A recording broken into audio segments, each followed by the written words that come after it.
नमस्कार मित्रांनो, मी शरद तायडे, महाराणा प्रताप विद्यालय भुसावळ तुमचं सर्वांचं आजच्या या ऑनलाईन व्हिडिओमध्ये हार्दिक स्वागत करतो. मित्रांनो, इयत्ता 10वी विषय इतिहास पाठ 2 इतिहास लेखन भारतीय परंपरा या पाठाचा गेल्या अनेक व्हिडिओपासून आपण अभ्यास करतोय. मित्रांनो,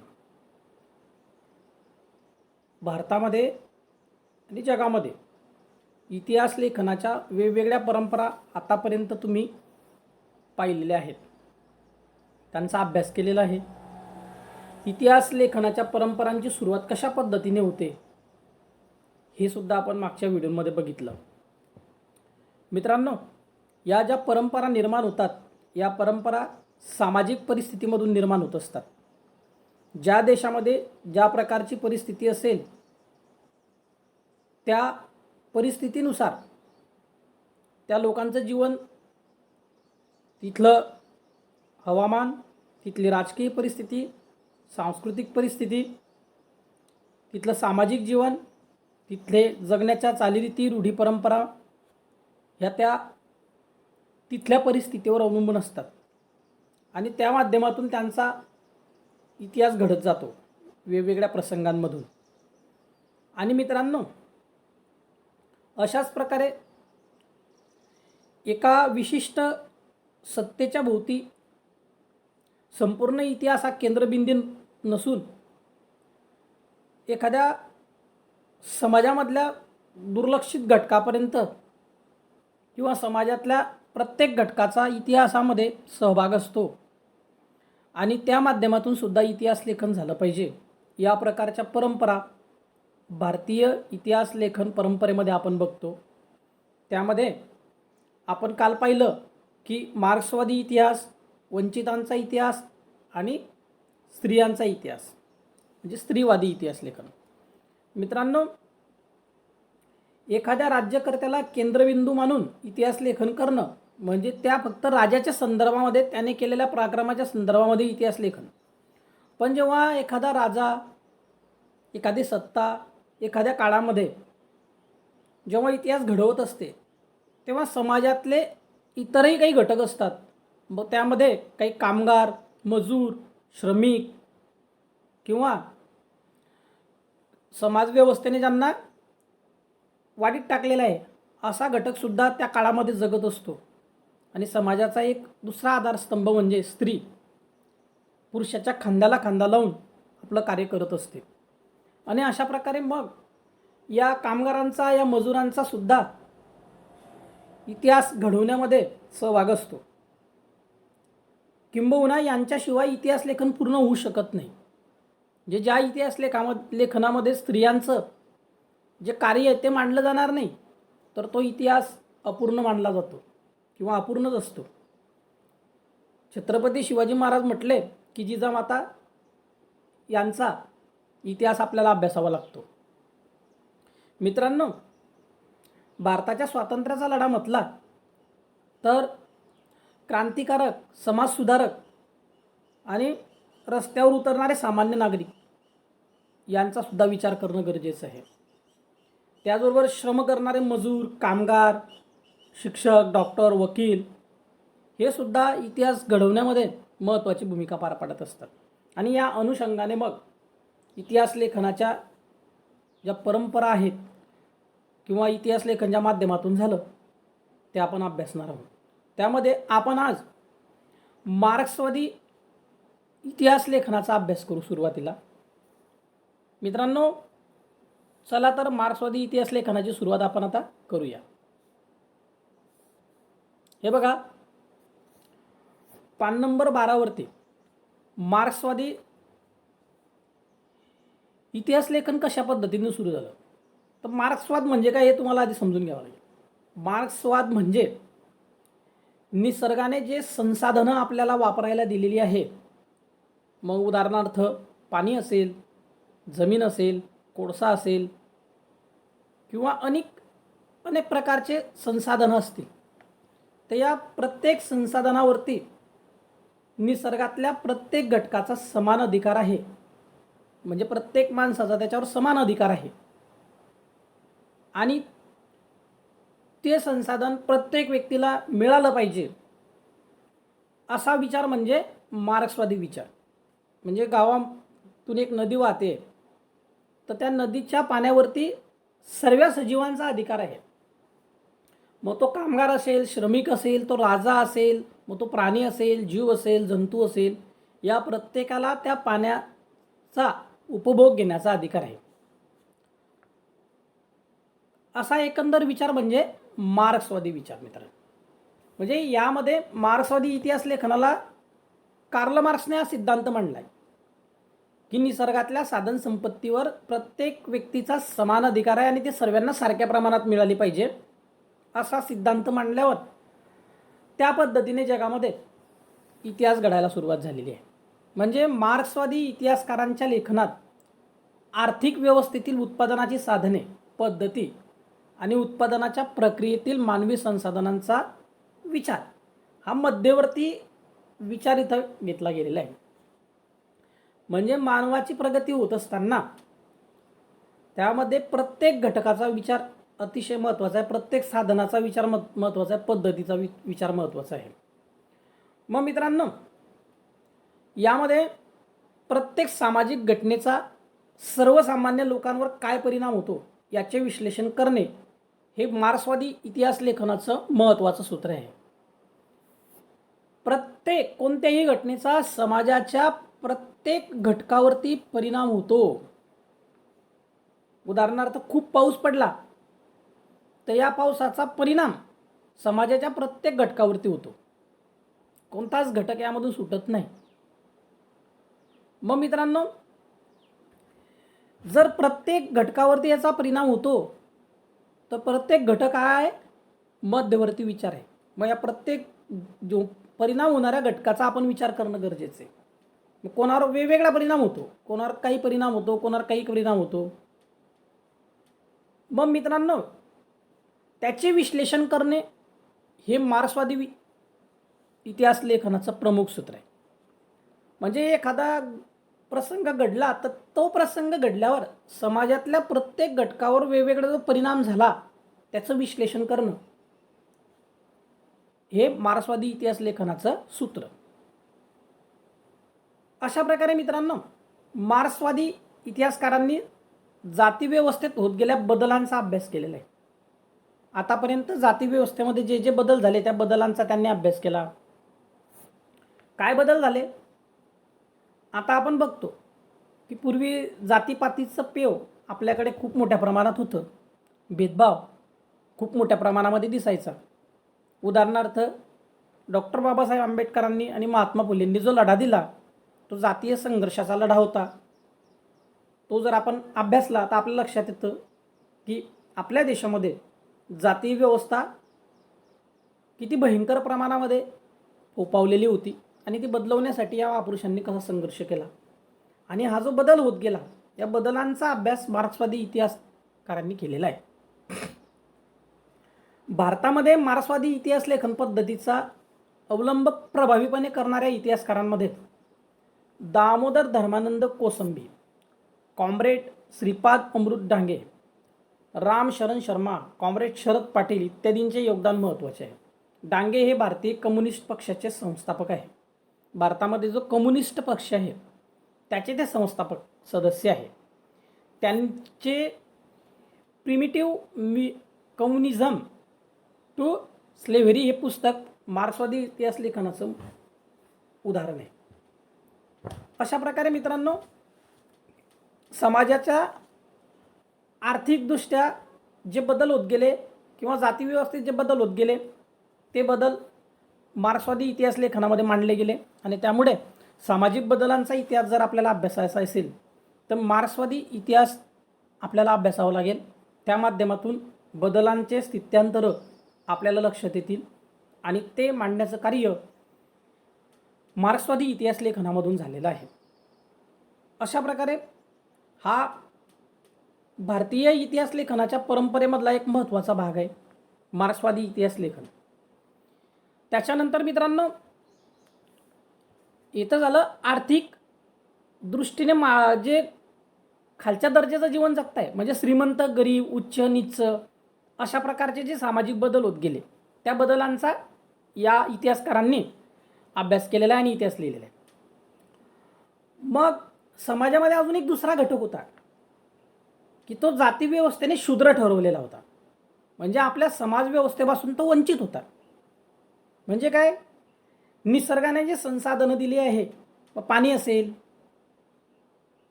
किंवा इतर काही घटक असतील, तर या घटकांचा समाजातल्या काही घटकांना आस्वाद घेता येत नव्हता किंवा त्यांच्यावर त्यांचा अधिकार नव्हता.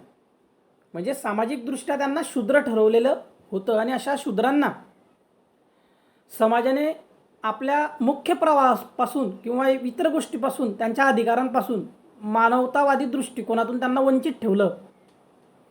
मानव म्हणून जन्माला आले, पण त्यांना मानवाची वागणूक दिली गेली नाही. त्यांच्या वाटेला नेहमी विटाळ आणि जातीय भेदभावाला अशाही लोकांनी त्या काळामध्ये आपल्या हक्कांसाठी जो लढा दिला, संघर्ष केला, आम्हाला मानव म्हणून तुम्ही स्वीकारा, यासाठी समाजाच्या व्यवस्थेविरुद्ध ते लढले आणि त्यांनी समाजामध्ये परिवर्तन घडवलं. जन्माला येणारा प्रत्येक मनुष्य हा समान असतो, मग तो कोणत्याही जातीमध्ये जन्माला आला तरी. कारण सार्वजनिक पाणवठ्यावर कुत्र्या मांजऱ्यांना पाणी पिण्याचा अधिकार होता, पण वंचितांना म्हणजे वर्णव्यवस्थेने ज्यांना दलित ठरवलेले आहे अशा लोकांना सार्वजनिक पाणी पुरवठ्यावर, त्या पाणवठ्यावरती पाणी पिण्याचा अधिकार नव्हता. अशा प्रकारच्या या व्यवस्थेविरुद्ध प्रचलित काळामध्ये त्या समाजव्यवस्थेमध्ये बंड करून लोकांनी आपल्या अधिकारांसाठी संघर्ष केला. त्यांचा सुद्धा इतिहास वंचितांचा इतिहास म्हणून ओळखला जातो. मित्रांनो, हा दुसरा प्रकार आहे आपल्या भारतीय इतिहास लेखनाचा, ज्या परंपरा आहे त्यातला दुसरा भाग म्हणजे वंचितांचा इतिहास. ज्यांना जातीव्यवस्थेने शूद्र ठरवून मुख्य प्रवाहापासून दूर ठेवलं, त्या लोकांनी सुद्धा कशा प्रकारचा संघर्ष केला आणि त्या संदर्भामध्ये जे लिखाण झालं ते लिखाण म्हणजे मार्क्सवादी इतिहास, आपला वंचितांचा इतिहास. वंचितांच्या इतिहास लेखनाची प्रेरणा ही मार्क्सवादी इतिहास लेखनाच्या परंपरेमधून घेतली गेलेली आहे, हे तुम्ही लक्षात घेतलं पाहिजे. इतिहास लेखनाची सुरुवात समाजाच्या तळाशी असलेल्या सर्वसामान्य लोकांच्या स्तरापासून करायला पाहिजे, ही कल्पना मांडल्यामध्ये अँटोनिनो ग्रामची या इटालियन तत्त्वज्ञाचे स्थान महत्त्वाचे आहे. म्हणजे समाजातला अतिशय खालच्या दर्जाचं जीवन जगणाऱ्या व्यक्तीचं जीवनसुद्धा समाजाचा एक भाग आहे आणि त्यापासून इतिहास लेखनाला सुरुवात केली पाहिजे, असा विचार अँटोनियो हा जो इटालियन तत्त्वज्ञ आहे याने मांडलेला आहे. मित्रांनो, वंचितांचा इतिहास लिहिण्याची लोकपरंपरा ही आपल्या भारतामध्ये आपण वेगवेगळ्या पद्धतीने पाहिलेली आहे. त्यामध्ये बघा, वंचितांचा इतिहास कोणी कोणी लिहिला आहे, तर त्यामध्ये महात्मा ज्योतिबा फुले आणि डॉक्टर बाबासाहेब आंबेडकर यांचा इतिहास जर आपण अभ्यासला तर यांचा धर्मव्यवस्थेतल्या अनिष्ट रूढी चाली परंपरांच्या विरुद्ध असलेलं लढा होता. आणि या लढ्यामध्ये महात्मा ज्योतिबा फुलेंनी आपल्या ज्या अनिष्ट रूढी चाली परंपरा आहे त्याविरुद्ध रणशिंग फुंकलं आणि समाजव्यवस्था बदलवण्यामध्ये अग्रगण्य कार्य करून त्यांनी वंचितांचा इतिहास घडवण्यामध्ये महत्त्वाचं कार्य केलेलं आहे. त्यामध्ये मित्रांनो बघा, वंचितांच्या इतिहासाला एक महत्त्वाची विचारसरणी म्हणून स्थान मिळवून देण्याचे महत्त्वाचे कार्य रणजित गुहा या भारतीय इतिहासकाराने केलेले आहे. म्हणजे रणजित गुहाने काय केलं, या महापुरुषांनी जो इतिहास घडवला त्याच्याबद्दल लिखाण केलं. या भारतीय इतिहासकाराने ते केल्यामुळे, परंतु वंचितांच्या इतिहासाचा जो विचार आहे हा महात्मा ज्योतिबा फुले आणि डॉक्टर बाबासाहेब आंबेडकर यांच्या लेखनामध्ये दिसतो. म्हणजे खऱ्या अर्थाने वंचितांचं जीवन काय आहे हे जर बघायचं असेल तर गुलामगिरी हा ग्रंथ वाचला पाहिजे.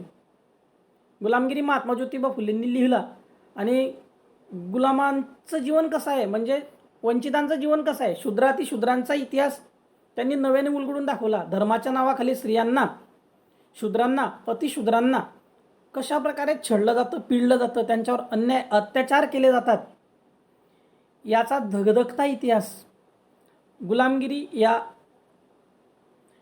ग्रंथामध्ये महात्मा ज्योतिबा फुलांनी साकारलेला आहे मित्रांनो. त्यानंतर आपल्या भारतामध्ये शेतकऱ्यांचं शोषण होत होतं, तेव्हा त्याविरुद्ध शेतकऱ्याचा असूड नावाचा ग्रंथ लिहून त्यांनी कशी आपली व्यवस्था आणि इंग्रज व्यवस्था आपल्या भारतीय लोकांचं शोषण करते हे सुद्धा त्यांनी त्या काळामध्ये मांडलं. म्हणून महात्मा ज्योतिबा फुले यांनी खऱ्या अर्थाने वंचितांचा इतिहास लिहिला आणि त्यांच्या वेदना मांडलेल्या आहेत. मित्रांनो, भारताच्या सांस्कृतिक राजकीय जडणघडणीमध्ये दलित वर्गाचा मोठा वाटा आहे. भारताच्या वसाहतवादी आणि राष्ट्रवादी इतिहास लेखनात त्याकडे दुर्लक्ष करून चालणार नाही. म्हणजे भारताचा इतिहास लिहायचा असेल तर दलितांचा इतिहास सुद्धा विचारात घेणं गरजेचं आहे. मग त्यामध्ये महात्मा ज्योतिबा फुलेंचं कार्य आणि डॉक्टर बाबासाहेब आंबेडकरांचा लढा हा इतिहासाचा एक सुवर्ण भाग आहे. जे आपल्याला आज जे परिवर्तन दिसत आहे, समाजव्यवस्था बदललेली दिसते, ती बदलवण्याचं कार्य डॉक्टर बाबासाहेब आंबेडकरांनी केलेलं आहे.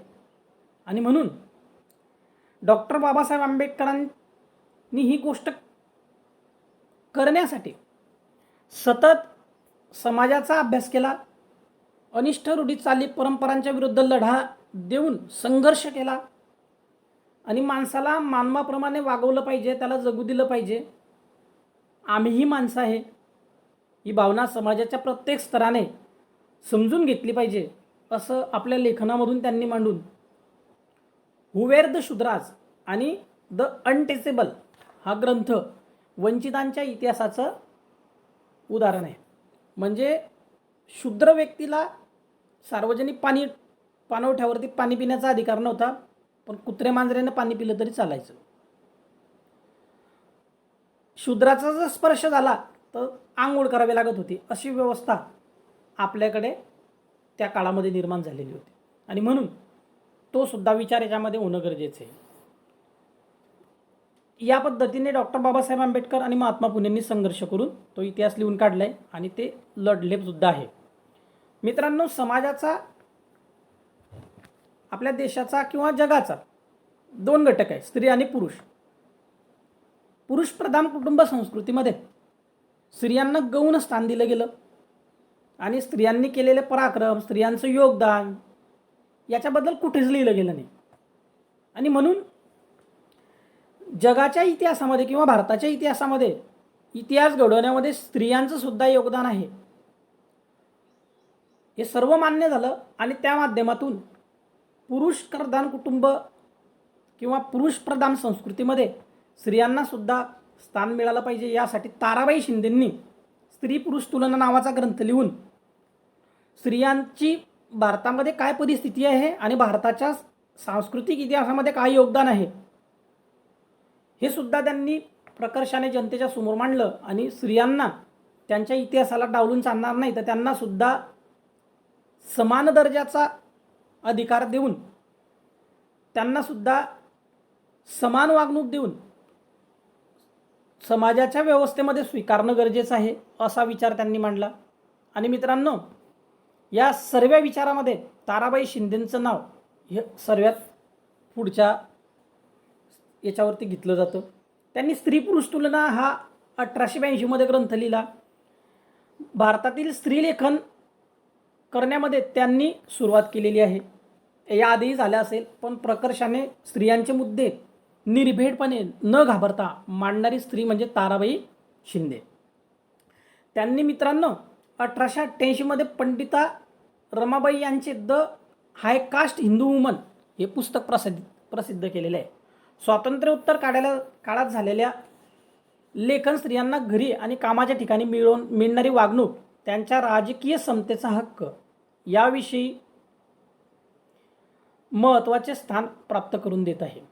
अलीकडच्या काळामध्ये प्रसिद्ध झालेल्या लेखनात मीरा कोसंबी यांच्या crossing thresholds feminist essays in social history या पुस्तकाचा उल्लेख करता येतो. त्यात महाराष्ट्रातील मग पंडिता रमाबाई आहे, भारतातील पहिल्या कार्यरत स्त्री डॉक्टर रखमाबाई यांच्यासारख्या स्त्रियांचा जीवनावर निबंध लिहिले गेले. महाराष्ट्रातील दलित स्त्रियांच्या दृष्टिकोनातून सामाजिक वर्ग, जात इत्यादी बाबींचं लेखन झालं.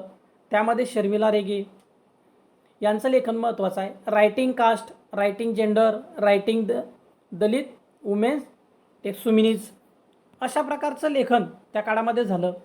म्हणून मित्रांनो या गोष्टीसुद्धा विचारात घेणं गरजेचं आहे. म्हणजे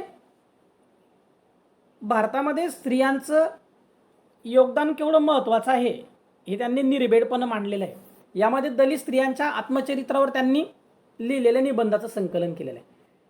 मग यामध्ये सर यदुनाथ सरकार, सुरेंद्रनाथ सेन, रियासतकार गोस सरदेसाई, त्र्यंबक शंकर शेजवलकर यांचा उल्लेख या विशिष्ट विचारधारेमध्ये म्हणजे स्त्रीलेखनाच्या विचारधारेमध्ये करणं गरजेचं आहे. मित्रांनो खाली बघा, गोविंद सखाराम सरदेसाई यांनी मराठी रियासत प्रकाशित करून मराठी इतिहास लेखन क्षेत्रात मोठी कामगिरी केलेली आहे. त्यांचे हे कार्य इतके लोकप्रिय झाले की समाज त्यांना रियासतकार या नावाने ओळखू लागला. त्यांनी मराठ्यांचा समग्र इतिहास अनेक खंडामध्ये लिहिलेला आहे. अशा प्रकारे मित्रांनो अलीकडच्या काळामध्ये यदी फडके, रामचंद्र गुहा इत्यादी संशोधकांनी आधुनिक इतिहास लेखनात महत्त्वाची कामगिरी बजावली. आधुनिक इतिहास लेखन हे स्त्रीवादी इतिहास लेखनाशिवाय पूर्ण होऊ शकत नाही, हे पहिले आपण स्वीकारलं पाहिजे. आणि भारतीय इतिहास लेखनावर भारतात उदयाला आलेल्या सामाजिक राजकीय चळवळींचा प्रभाव होता. म्हणजे भारतामध्ये ज्या सामाजिक चळवळी उदयाला आल्या, मग त्यामध्ये मार्क्सवादी चळवळ, वंचितांची चळवळ, स्त्रियांची चळवळ या सर्व चळवळींचा प्रभाव समाज परिवर्तनावरती झाला. सामाजिक आणि राजकीय चळवळी बदलल्या, त्याचं स्वरूप बदललं आणि त्याबरोबरीने भारतीय इतिहास लेखनाच्या परंपरासुद्धा स्वतंत्रपणे आणि समृद्धरित्या विकसित होत गेलेल्या आहेत. त्या का होत गेल्या तर त्या सामाजिक परिवर्तनाच्या दृष्टिकोनातून होत गेल्या. समाजातल्या प्रत्येक घटकांनी हे सत्य स्वीकारलं आणि देशाच्या इतिहासामध्ये स्त्रीवादी भूमिकेतून इतिहास लेखन झालं पाहिजे हे सर्व मान्य झालं. वंचितांच्या भूमिकेतून इतिहास लेखन झालं पाहिजे हे सुद्धा सर्व मान्य झालं. आणि मार्क्सवादी इतिहास दृष्टिकोनातून लिहिला गेला पाहिजे हे सुद्धा सर्व मान्य झालं. आणि या सर्व बदलांमधून देशाचा जो सर्व एकीकडे विस्तीर्ण झालेला इतिहास आहे तो लिहिला जाऊ शकतो.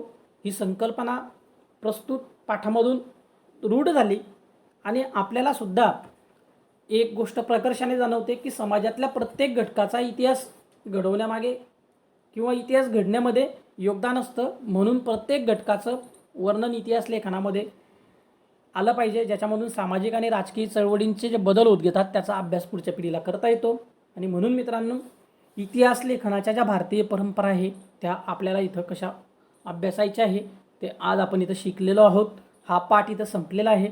पुढच्या तासाला आपण पुढच्या पाठाला सुरुवात करू.